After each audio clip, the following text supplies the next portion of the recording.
มักผู้บ่าวไทยว้าวสาวลาวมักผู้บ่าวไทยตัวนี้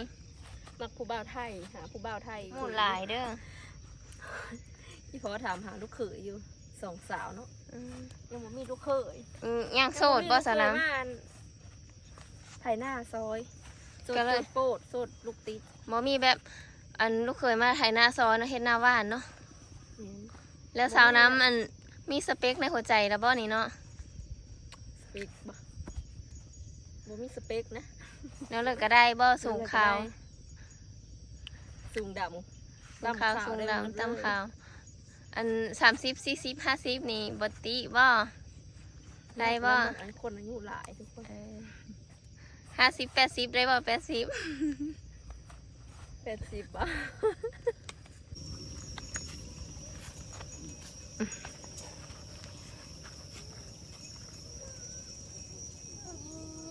ใช่ล่ะสบายดีเบ่ทุกคนเด้อมาพบกับวันนี้ก็มาพบกับน้องเกศสาวผู้ไทยชาแนลน้องเกศสาวผู้ไทยชาแนลแทมมื้อนี้กะมาเปิดคลิปอยู่ที่ทุ่งนาดูทงไห้ทงหน้าดีทุกคนมากับหลานฮะพ่อถ่ายฮูดหน้าฮะนะพ่อมื้อนี้มาเบิ่งไห้เบิ่งหน้านะทุกคนมาเบิ่งข้าวว่านมาเบิ่งของเขาคนไทยฮูดอันนี้เขาเป็นแล้วแต่ว่าหน้าข่าวนี่นะป้าเอ้ยมารอเบิ่งบรรยากาศอันนี้ไอ้ข่าวเด้อทุกคนเล่นหนีเล่นหนีนะเพิ่นโสดอยู่เด้อมาเบิ่งดูโสดว่าจ้าสบายดีไอ้โทษได้หนึ่งอะไรเว้ยโสดแล้วว่าไม่แค่แล้วตอนนี้นะจับจ้องเลยก็เอากองสำรองไปไปปุ๊บรับพูดกับลูกงาไทยทำลูกงานี่มาเบิ่งหน้าคุ้มข้าวเนาะคุ้มข้าวสีดำแต่ข้างเทิงปีนี้นะทุกคนดำข้างเทิงดำคือเขาเฮ็ดเป็นดำซ้ำอันข้างลุ้มนะว่านเอาแล้วจะมีเด็กๆมารีวิวซอยเนาะนี่หน้าห้าวถ่ายพูดแล้วดิทุกคนพอเพื่อถ่ายนะว่าบุญบ่น้ำในหน้ากะแกงชิลเลอร์สัตว์แต่ตะกร้าถ้านั้นบ่ตะกร้านะมัสลินโอ้ได้หลายกระสอบอยู่ด้วยนี่กะโอเค15 รอบขั้นเทน่า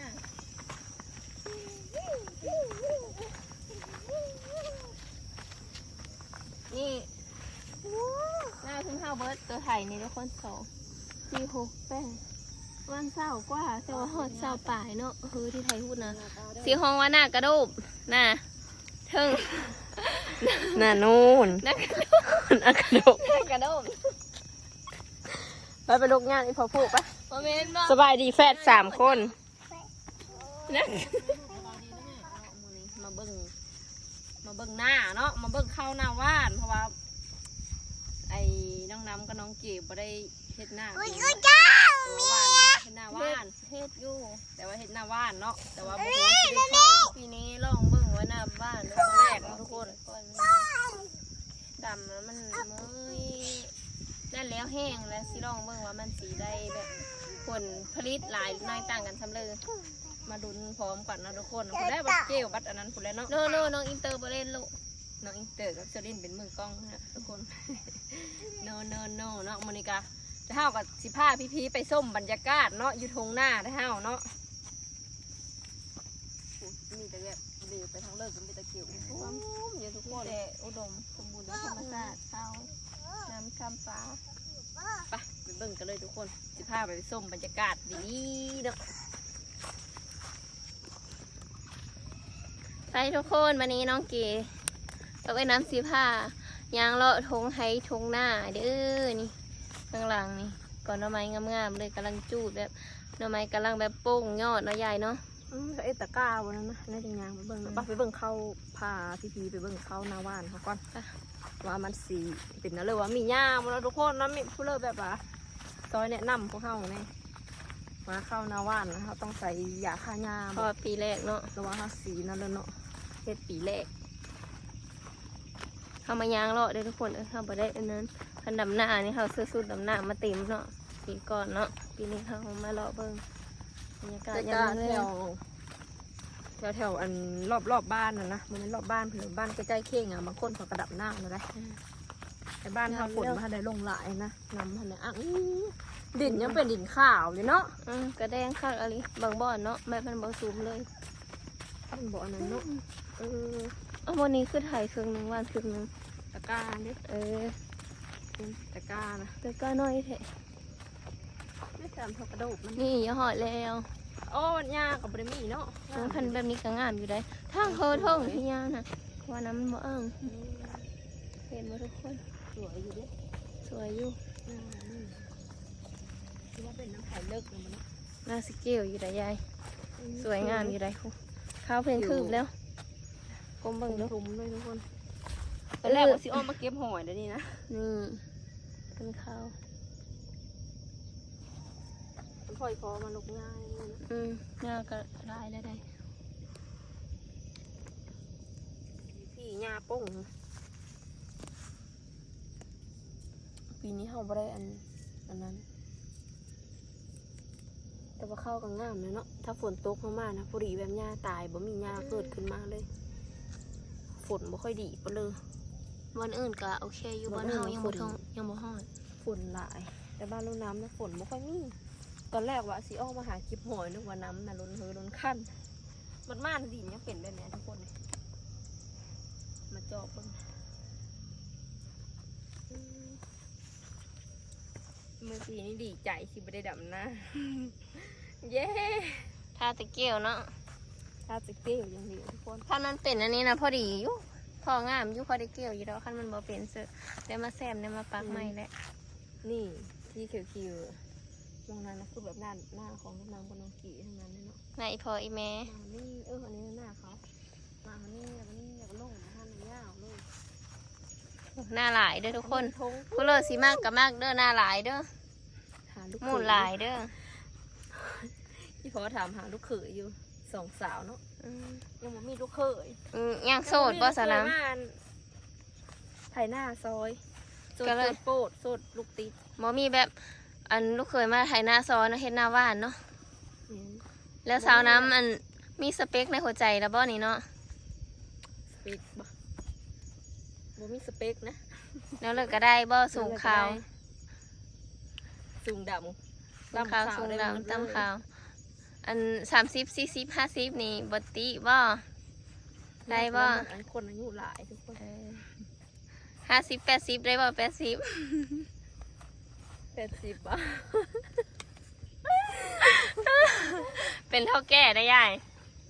เท่าแก่บ่อยู่เท่าแก่นะ เท่าแก่ใส่รถเข็นเอาบ่ เอา อันแล้วสาวน้ำสเปคนี่ผู้บ่าวทางเลยเด้ผู้บ่าวฟังลาวหรือฟังไทยเด้เนาะ มักกูบ่าวไทย ว้าวสาวลาวมักบ่าวไทยตัวนี้ มักผู้บ่าวไทยหาผู้บ่าวไทยมาไถหน้าซอยเขา โอ้ผู้บ่าวไทยสิไถหน้าเป็นบ่ หลายเด้อ ทางฟังไทยเพิ่นบ่ได้ไถหน้าคือบ้านเฮานี่เนาะเพิ่นสิ จ้างเอา สู้ไว้บ่จ้างเอาเนาะคันมีอันหาตังค์มาจ้างซอยกันเนาะมาจ้างเฮอเนาะ แม่น เป็นพี่เลอจังว่าผู้บ่าวไทยนะมักนำพี่เลอสเปคพี่เลอนี่ใส่ใจคอบ่การดูแลเอาใจใส่ ผู้บ่าวลาวแล้วอกหักนะ ก็เลยแบบคบผู้บ่าวไทย มักผู้บ่าวไทย ดูอบอุ่นจริงใจ จังหวัดเลิกก็ได้บ่คันสมมุติว่ามีคนมักนี่นะ ได้หมด มาคนอ้วกคนจ้อยคนพี่เลิกก็ได้เนาะคะแนน นอกจากเขามาคนจะสู เจ้าซูบ่เอา แล้วก็ตบตี ตบตีก็บ่เอา มักคนใจดี ใจดี อัน เฟือแพ่บ่ แล้วก็ ฮักลูกฮักเต้าเจ้าของนำเนาะ หักครอบครัวเฮานะ ยานว่าแบ เป็น บ ผู้ใหญ่เป็นผู้นำเฮานะ ยานแบบว่าเอาไปพัด ซอยเหลือ เพิ่นสิบ่มักดูมักตาเฮาก็บ่เอาเนาะมักตาเฮาก็มีเอาเนาะต้อง แม่นเพราะว่า เอาแค่ลูก ก็มี เพิ่นเต้า ลูกติดเด้เนาะก็ต้องหักเฮาก็ต้องหักลูกเฮาได้นำ ดีโสดจีบได้เด้อทุกคนเด้อกำลังอันนั้นอยู่ได้นี่ลูกสาวกุ๊กอีแม่ได้นี่ลูกสาวลาเนี่ยเป็นกล้องฮะ เราขอถ่ายน้ำลาวได้ปะ ได้ละ โอ้ตะกร้าเพิ่นแห้งเนาะ แมน เขาวางตะกร้าปะ กระปูหลายได้แถวนี้นะใหญ่ปะ พาส้มทงหน้ามันนี่ผู้คนก็จังน้อยฝนตกนี่ก็กล้าเหงาก็มีแต่อยู่ไฮอยู่หน้าพี่แล้ทุกคนเลยหาอยู่เฮินอยู่ซ่านก็บ่ค่อยเห็นเด้มันนี่เหงาละกันทางนี้ละก็แบบเขียวหนาคักเนาะเพิ่นว่าเนาะปูดินเนาะอ๋อมันเป็นจุดอยู่ปุ๋ยมันบ่ถือปะเลยโหเพิ่นเฮ็ด2ห้าวได้กันโง่ได้นี่ได้ไอ้บุกันคนบ่ได้คนสิกันได้แต่โง่ก็บ่ได้ทำดองห้ามพอแล้วน่ะป้าคุยกับเป็นเพื่อนตะก้าอีกป่ะคุยกับเพื่อนตะก้าแบบเพื่อนตะก้าเดี๋ยวจู้กันอยู่ทุกคนจังน้อยฝนตกเนาะฝนตกกันที่ห้องนึงกากับประมาณจะ2คืบมีประมาณ3 อาทิตย์นะทุกคนเนาะคนก็สิเต็มและแถวทงงานเนี่ยเพื่อนสิลงปักลงดำหน้ากันแล้วเนาะทุกคนเนาะไปเดินต่ออุ้ยเพื่อนแท้นั่นหน้าไหม้เด้นะแต่ก่อนมันจะเป็นหน้าเพื่อนน้อยนี่ก็เป็นเฮิร์นถ่ายมองนี่เป็นเฮิร์นเพิ่นเสาหน้าเนี่ยเฮิร์นเสาหน้าเสาหน้าน่ะติดอันทงหน้าเลยเนาะทุกคนข้าวน่ะบ่ได้หน้าเฮิร์นเยอะได้ทุกคนเลยอันนี้เพิ่นดิบใหม่เนาะทำบ่ได้ค่อยมีเนาะมีแต่หน้าแบบสมัยแบบแต่ก่อนนะทุกคนสาวเอาเสียมจุกสาวเอาเนาะ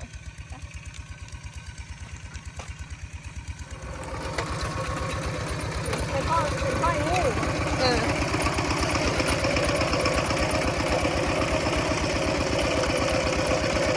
โมนมาลุงเมยโมนมาเด้อมาใส่หน้าน้ำกัดทุกคนเด้อมาเป็นลูกเขยพอเด้อจาก10 คนเนาะอีหลอยเอาอีหลอยเนาะอีหลอยมา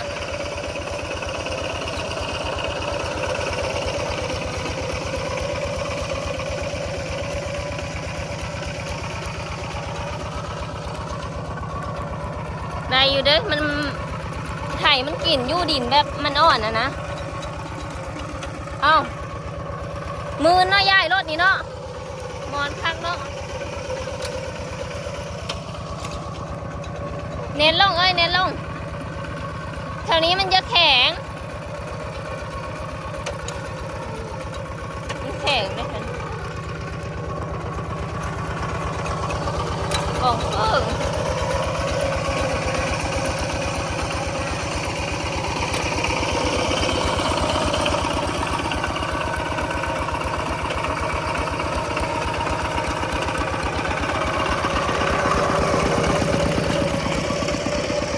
วันนี้มันแข็งเอาเน้นเลี้ย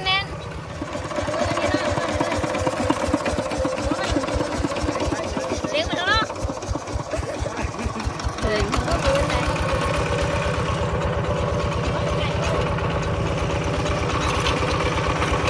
ว่าบอกง่ายมีเอาบ้ากันได้เด้อจังไง